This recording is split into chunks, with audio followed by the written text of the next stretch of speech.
Phoenix அந்த படம் தான் இப்போ நான் பார்த்துட்டு வரேன். படம் நல்லா அருமையாக இருக்குது. கதாநாயகன் சூர்யா சேதுபதி அவர்கள் பார்க்குறதுக்கு ஒரு கதாநாயகனாக மட்டுமல்லாமல் பக்கத்து வீட்டு பையன், எதிர் வீட்டு பையன், மாமா, மச்சான் அப்படின்னு பார்த்தா எப்படி தெரியுமோ அந்த மாதிரி ஒரு ஒரு யதார்த்தமாக தெரிகிறாரு. அந்த படத்துக்காக நிறையா மெனக்கெட்டுருக்காரு. ஜிம்முக்கு போயிருக்காரு, dance class, fight class, acting class இது எல்லாமே போயிருப்பார் போல். நல்லா சூப்பராக நடிச்சிருக்காரு. அப்புறம் இந்த சூர்யா சேதுபதி அவர்கள் வந்து நிறையா பேர் வந்து ட்ரோல் பண்ணுறாங்க. பபுல்காம் போட்டு மென்னது ஒரு குற்றமா சொல்லுங்கள். அதுக்கு போய் எல்லோரும் வந்து ட்ரோல் பண்ணிகிட்ருக்கீங்க.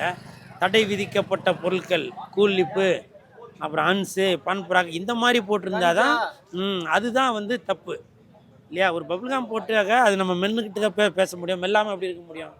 அப்போ நீங்கள் என்ன பண்ணணும், பபுல்காமை தடை பண்ணணும். அப்போ நீங்கள் சொல்கிறது சரின்னு இருக்கலாம். ஏன் அந்த சூர்யா தம்பி வளர்ந்து வர்றது உங்களுக்கு என்ன அப்படின்னா வைத்தெரிச்சல்? அவர் மேலே என்ன வன்மம்? யாரையும் கையை பிடிச்சி இழுத்தாரா?